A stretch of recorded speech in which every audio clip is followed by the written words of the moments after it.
Hello, this is a tutorial video for the first piece in Suzuki Violin Book 3, Gavotte by Martini. It's a beautiful piece. I'm going to play through it and then I'm going to give you some tips on how to start working on it, and also, if you already know it, how to make it even better. So here is a performance with the piano part.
So as you heard, beautiful piece that Martini wrote originally for the organ, and it was arranged for violin and piano later for the Suzuki book as well.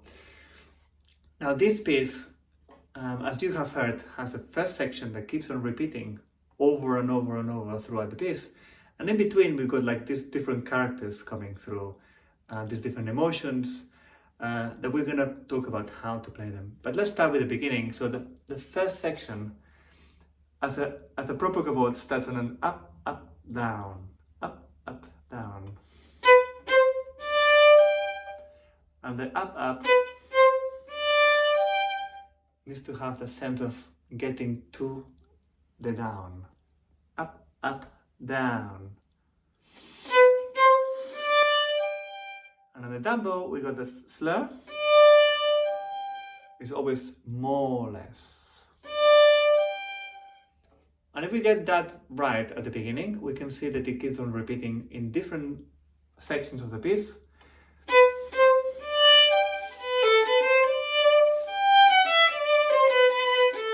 More or less.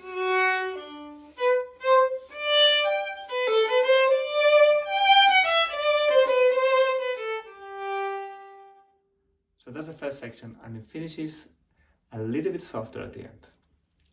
Then we're going to move on to the next section. I'm going to call it the B section. The first section was the A section. The next section is the B section. Starting with the D with the 3 and A. And this one is in G minor. So it's got a low one. So again, same up, up, down, but this time quietly.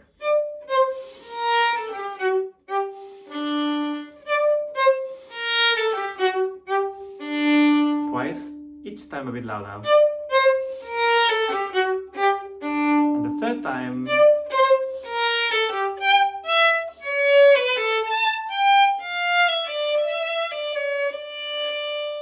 we end up using the whole bow, getting louder and louder. Whenever you go to slur, make it just really nice and legato. So again, that low one, that F, 4, and then back to the first section quietly.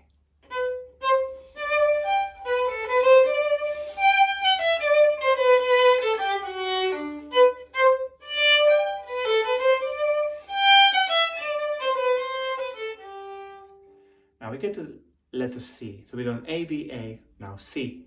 The C section starts with the fourth finger on A, pretty loud, whole bows, slur. And then when we go to the A string, it's a high 3, it's a D sharp. As always, more or less. So again. And then it repeats it quietly, starting 1 on A, is also B.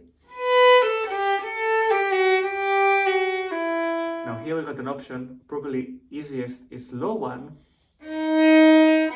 for that D sharp, or high 4. Either way needs to sound like a D sharp, so either 1-2 or 4-2. So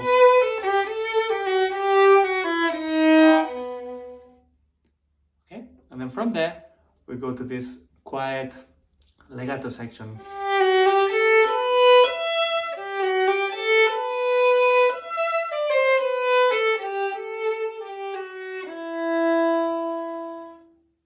And then back to A. As you can see, each section sounds very different from each other. Now we're going to go to the next section, which is D. That's at the end of the page, bar 40, and it's up bow. It's always up bow this piece, the beginning of each section, and it's forte. Piano. And then this sounds like the beginning, but then it goes up.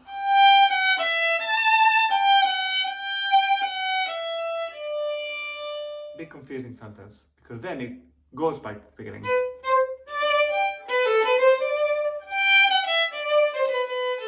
As you can hear. So this middle section in the D, it goes even higher. It's like a climax moment. Good. Then we go to the next section, which starts in bar 56. Now this is a bit confusing because even though there's a new section, sounds very similar to the C section earlier. So E section and C sections start the same, but they're not the same. This time we go to an F sharp, 1. So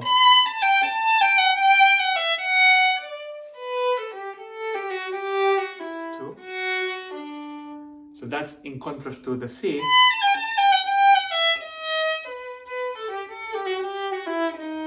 That we talked about earlier. Okay, so I'll play again. It's E.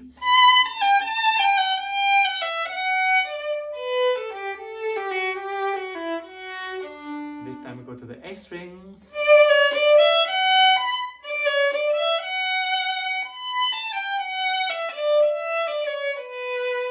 This time, instead of slur and piano, is loud and slur separate.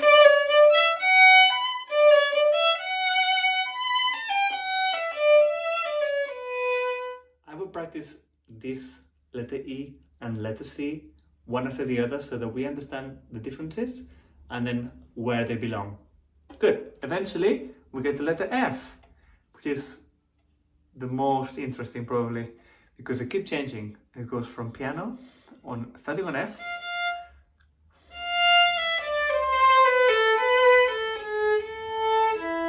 Now this starts with a low one, this not low one, and then high 3, G sharp. So it's a bit of a stretch between this and then the end with a high 3, so low 1 and high 3. I'll do it again. And then again F, low 1.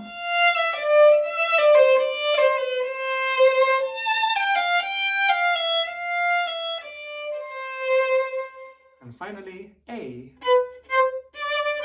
Starts quietly and then it gets louder.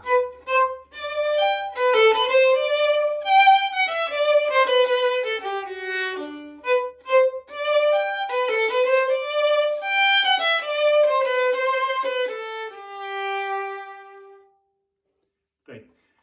Just a few extra comments if you already know the piece or you are about to finish learning it.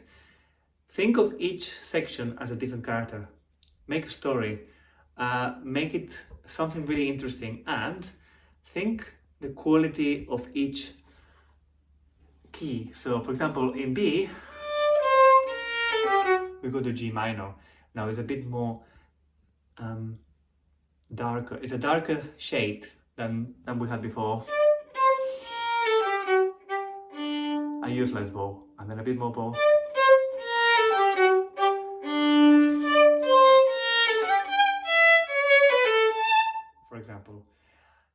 For example, in letter D is the opposite, is all big bows, forte, G major.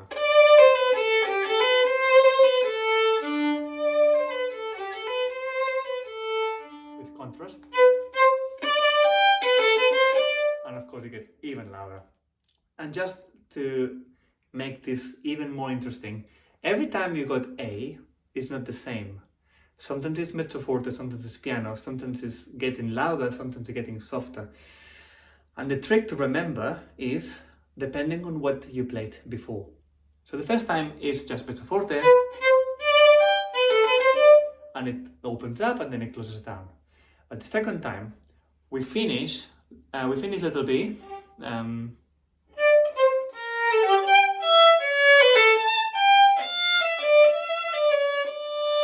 pretty loud, so the contrast is going to be quiet A.